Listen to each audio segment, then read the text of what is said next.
Well, hello guys. I'm back from the dead, so to speak, but just want to kind of update you on where I've been and what I've been up to. Obviously, I've had a lot going on, so I haven't had any time to get on here, and I never really did this for anybody else besides myself, anyway. So I just liked collecting gear, showing off what I was getting, reviewing what I was getting. But it was just too much to take on. So anyways, I bought tons of gear, tons of knives, had some adventures, but I wanted to post this video because I think I finally reached a point in my life where I'm done with budget knives. You know, like most of you, I started out with that quest to see, well, what is the best budget EDC knife you can get for the money and that would satisfy all my needs. And about a year ago, I think I found that knife. And I bought knives since then, and I just, nothing has done it for me like that knife. And I probably won't talk about it in this video. This video, I wanted to more or less talk about knives that I would not buy again. So I've got 13 knives here, lucky number 13 of knives I wouldn't buy again. And I'll show those to you in here in a minute. But I've got so many knives, I actually had to get an app on my phone to start keeping track of them. I think it's called I Collect It.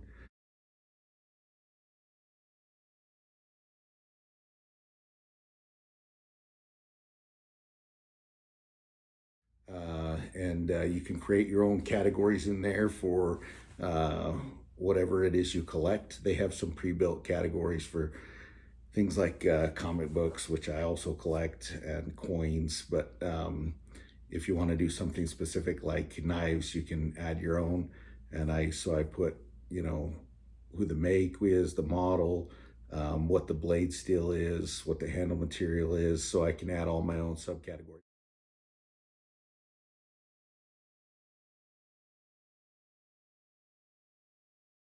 How much I paid for it, because I am a true budget guy. I do not buy anything unless it's on sale or I'm getting it secondhand. I have a hard time paying full price for anything. So you'll kind of see that as we go through these. But anyways, that's kind of what I've been up to. Most of my knives I keep in a little toolbox that I got with at Ace Hardware. The drawers slide out. I keep it on my nightstand next to my bed, and I'll just pull out one of the little drawers and get a knife out that I want to use that day. But most of these knives in this video stay in a box under my bed, so I'm not getting at these ones very often. They just didn't work for me for one reason or another. It could be ease of use, it could be size, just whatever. But let's go ahead and get into it. The first brand will probably be no surprise to you. I've got several knives from them. I do have some knives from Gerber that I really like, but there are a lot of stinkers in their collection. And when I first got starting out, I was buying everything, whether it was $5, $10, $15, $20, $30, $40. I was buying all kinds of budget knives. And for me, budget has come to mean anything less than about $75, $80.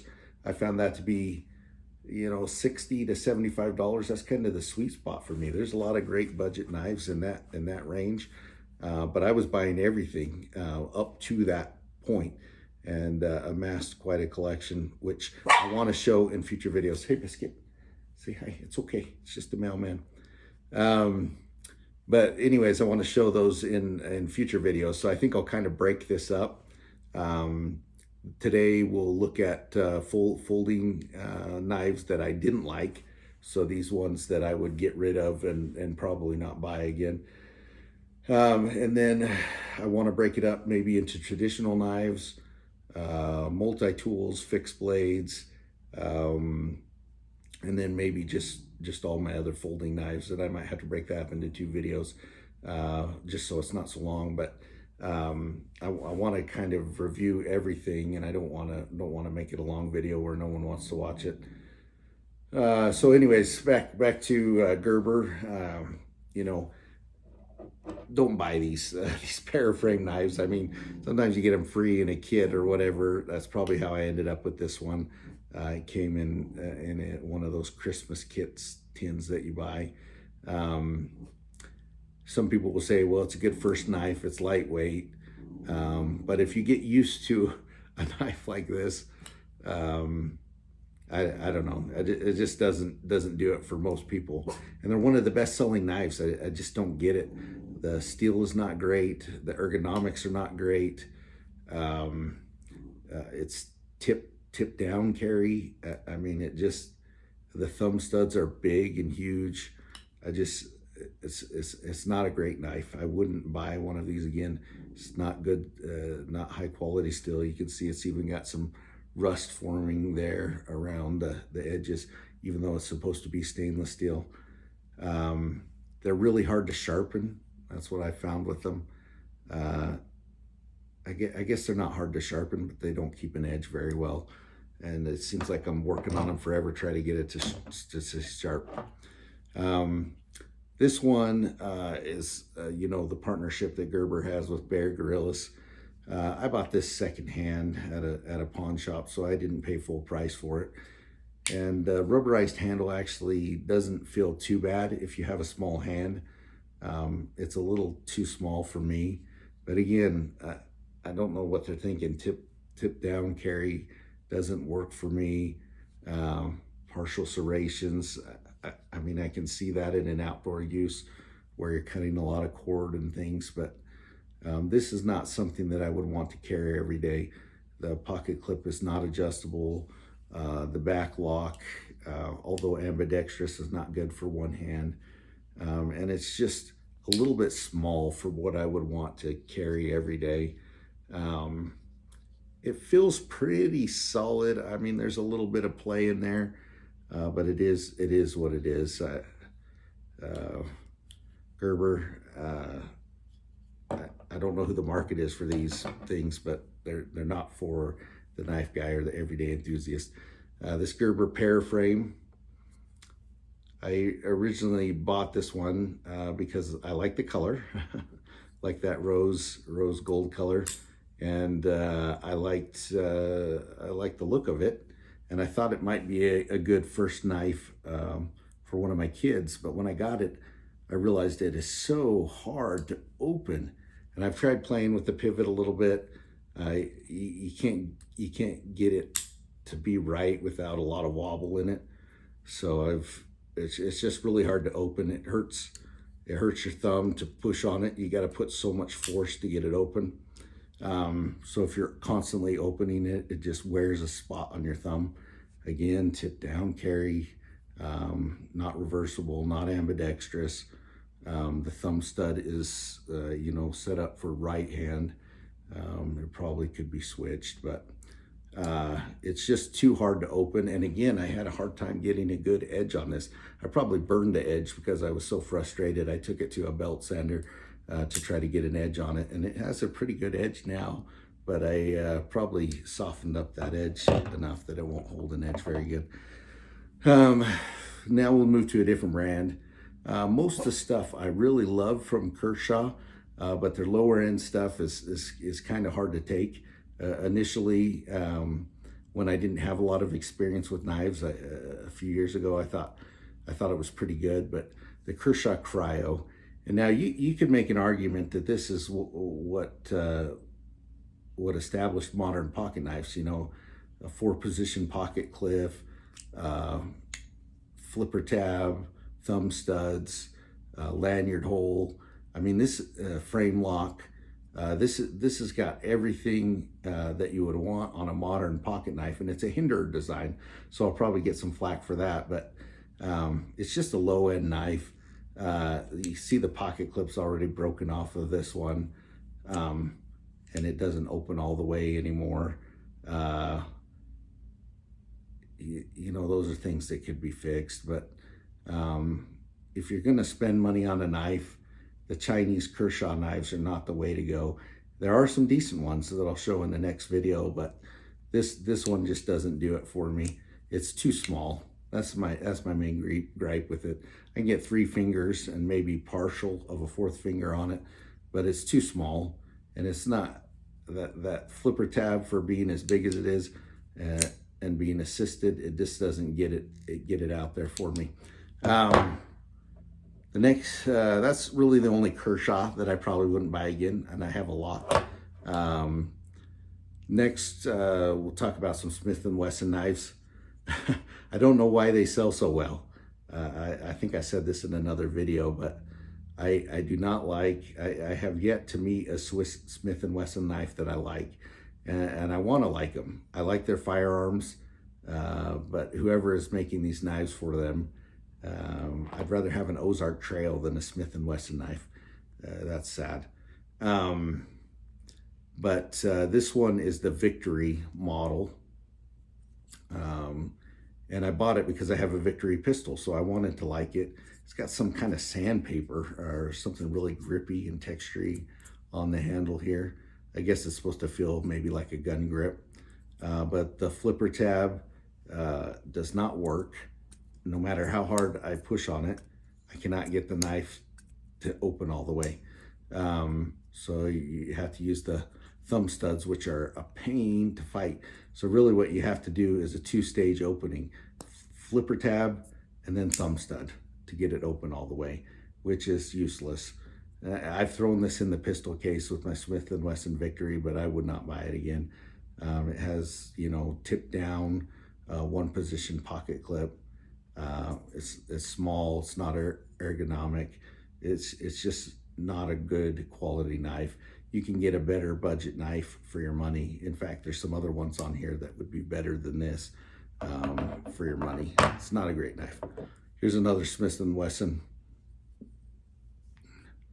I think this one's called the Cleft or something. I bought these on clearance. AutoZone was getting rid of all their Smith & Wesson knives, and so I picked up quite a few to try out.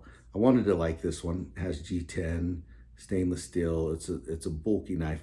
The reason I think I don't like it, and they did get some things right on it, at least they've got tip up carry, and it feels pretty good.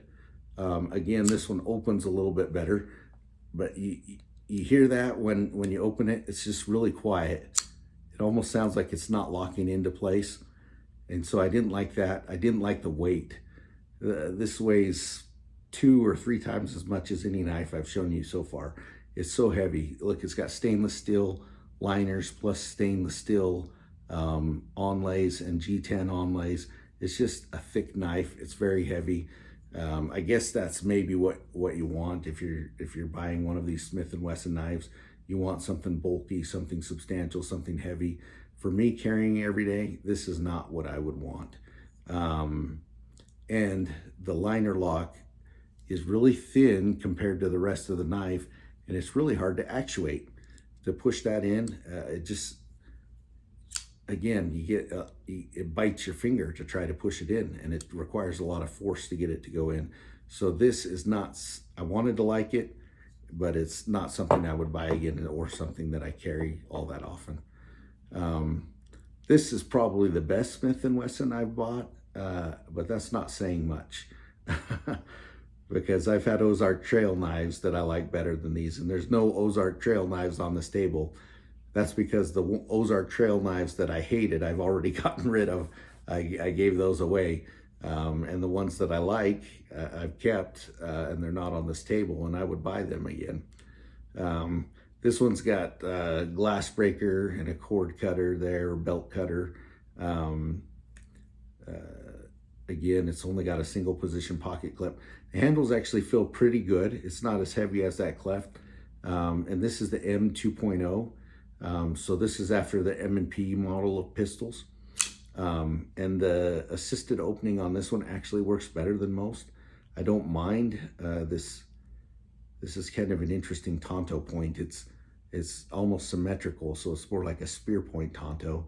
And again, the serrations, you know, they've always got to have this tactical vibe. My main problem with this is I don't very often in my work need a cord cutter or a glass breaker, so those just get in the way. The single position pocket clip doesn't do it for me. But other than that, the handle feels pretty good. It's actually getting close to the right size of something that I would want to carry. You can get a good grip on it. It's tactical. I still wouldn't buy it again, even though it's a good knife. The M&P is a good line of pistols. I really like those, like shooting them. This one is the best Smith & Wesson I have, but it's not, I wouldn't buy it again. This one will probably be controversial too. This particular buck knife, the Bantam, I think is what it's called. I have two of these. I have a black handled version, and then I have this camo one.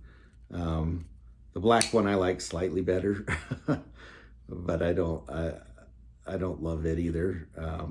They're exactly the same, other than the look of the handle. And this is a USA made knife. Buck has a factory here in Idaho where I live, and it just doesn't do it for me. The handle feels really cheap. And the play, there's some play in there. I don't like it. I can't complain. I bought these secondhand at a thrift store for like $3. So, I mean, I'm not going to complain. But if I was paying full price for these, I'd buy something else. The pocket clip is not great. They have a tendency to break off. The thumb studs came off on my other one, and I had to get some aftermarket thumb studs. Although it's USA made and it's ambidextrous and it's a buck, and you know it's got a decent blade, it's hard to. This doesn't hold an edge all that great, and it's a little big. The handle to blade ratio is kind of off a little bit. I just don't like it, and I won't carry it. Now we'll move into some Chinese brands, and you know, they're kind of, Chinese brands are hit or miss. It's a dime a dozen on Amazon, and when I was first getting into knives, I would be like, "Oh, that's a cool looking knife. I'll buy that." And there are some that I've been quite impressed with. The first Gonzo I bought was very impressive. I would probably buy that one again. I can't find that model. I think it's been discontinued. It has a dowel blade, and it looks really cool. It has a nice finger choil. I'll show that in another video. But here's one I bought that I wouldn't get again. I don't remember the exact name of this model. They have a weird combination of names and numbers. Made by Gonzo, FH41, it looks like, is this model. Supposedly D2 steel, but I found with these Gonzos, the edges are pretty prone to rolling and chipping. I wanted to like this one. It's got carbon fiber overlays, but it just really feels cheap with the plastic handles. The liner lock feels pretty unsubstantial for the size of this knife. It's about the right size though. If the handle was a little more contoured and not so slick, I probably would really like it, but it's really slippery in your hand. The pocket clip is reversible, so works for left or right. But it has only a single method of deployment, the flipper tab, which works really well to get open, but there's not much of a detent. And so you could close this knife on your fingers pretty easy when you're shutting it, because of the not much of a detent there. I would much rather have this than some of the other ones I've shown. But once you have seen what a quality knife is, you don't want these cheap Chinese D2 flippers anymore. The next one is another Chinese flipper by the name of a company, Stevian. I think I'm saying that right. And I like this better than a lot of the ones I've shown you. Look at that big blade. It reminds me of Ontario Rat Model 1. This is the ST128, again, D2 steel. I would much rather have this than some of the Gerbers and Smith & Wesson knives I've shown you. This one actually feels pretty good. It has a little bit of a contour D2 type handle on it. G10 type handle. But I think I'm just done with G10 D2 flipper knives. You know, D2 steel is everywhere. G10 is on everything. I think I'm just done with them. The pocket clip for the size of this knife is really flimsy. It does have a lanyard hole, but there was thought put into how it looks, but not how it functions. And so for that reason, I just wouldn't buy it again. It has no detent, so, and I've tried adjusting these, you know, but they're just not great. Efangro, another brand, and I like this one. I probably like this the best out of them. It's got some contouring in the G10, which is really nice. And it's got some nice thought into it. It's got a kind of a roller ball there on the pocket clip, so when you put it in and out of your pocket, it's actually nice. A single method of deployment, the flipper tab, requires a little bit of force to get out there because it's a long blade. D2 again. They just, what they get wrong on these is the liner locks feel really unsubstantial for the type of knife. They're either really hard to close or get at. This one's a little hard to get at, the liner lock, and then because it has no detent, it just goes right closed on you, and I don't love that. But this one actually has not a bad profile for carrying in your pocket. It's a little on the thick side because it's got those thick stainless steel liners plus a G10 overlay, but for the most part, the profile's not bad. I wouldn't have a problem carrying this. It just doesn't make it to my favorites. So it's not gonna be something I'm gonna carry all that often. The next one kind of makes me sad because I wanted to like this one. This is a Boker knife called the Blue Jay, and it wasn't very expensive. I think retail on it was $20, $24, $25 when I bought it, and I wanted to like it. It's a button lock with a flipper tab. Unfortunately, again, the detent is really light, and I've tried adjusting this one more than anything, and it just is not great. The action's not great. The lockup's a little wobbly, but it does have multiple methods of deployment. You've got a flipper tab, you've got a button lock, and you've got thumb studs. So I really like that aspect of it, and the micarta is not bad. The pocket clip's really cheap. I bent it a couple times and had to bend it back. But the button lock, if you compare it to something like on a pyrite, that you can get the pyrite light version for about the same price as this, is way better, like 50%, 100% better than the button lock on this Boker. And this is a Boker Magnum, so I realize it's not the premium brand. I have a ton of Bokers. I like Bokers. I wanted to like this one, the micarta, the Blue Jay name. I really wanted to like it, but I just don't. Last one I'll show you. It's been long. Thanks for hanging in there. I might get some flack for this one. This is the most expensive knife on the table, but I don't like it. This is the CRKT, I think it's called Crossbones. It looks really cool, and I did handle it before I bought it. If it wasn't on such a great sale price, I probably wouldn't have bought it, because this knife is way overpriced for what it is. It does not have a premium blade steel, but I think the MSRP on it was like 80 bucks or something like that. It has a machined, I believe, aluminum handle, and it has really intricate machining on it. The X is probably supposed to be like the Crossbones. Has a trailing point blade, which is kind of unusual. So that's why I was interested in adding it to my collection, because it's just different. But the thing that gets me about this, there's two things. The liner lock is really hard to activate. I'm sounding like a sissy here, but if you have to exert that much force to close the liner lock, I don't like that. You know, because I like to fidget with my knives, and if I'm wearing my thumb raw every time I'm closing this knife, that's just not for me. It's sharp. It's a good knife. The other thing I don't really care for is the texturing on these aluminum scales. They put a lot of work into it, but it's really rough. Besides my thumb getting beaten up on the liner lock, also the jimping is, just the texturing on this is really rough.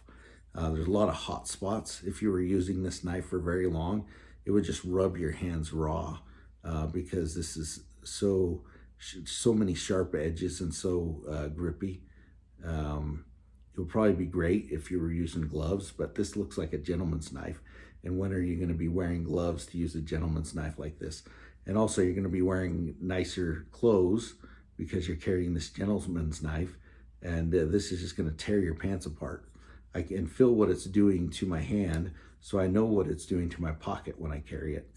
It's not worth the full price that you pay for this knife. I wouldn't buy it again. But that's the last one for my list today. I'm not sure which video I'll post next, but I'll try to get to it a little bit quicker. And I'll probably post one of knives I do like, because I think I have found my budget grail knife, and I'm excited to show it to you guys. You probably won't be surprised. Thanks for sticking around. I'll finish up with just a story. I was, we had a bad storm the other day, and you never know what you're going to find because I live right across the street from a park with a pond, a little lake. And I walked outside on the front porch after this big storm, and there was 2 geese on my front porch just honking and honking. And I turned to them and I started to talk to them, and they just looked at me funny. And then I realized I don't speak Portuguese.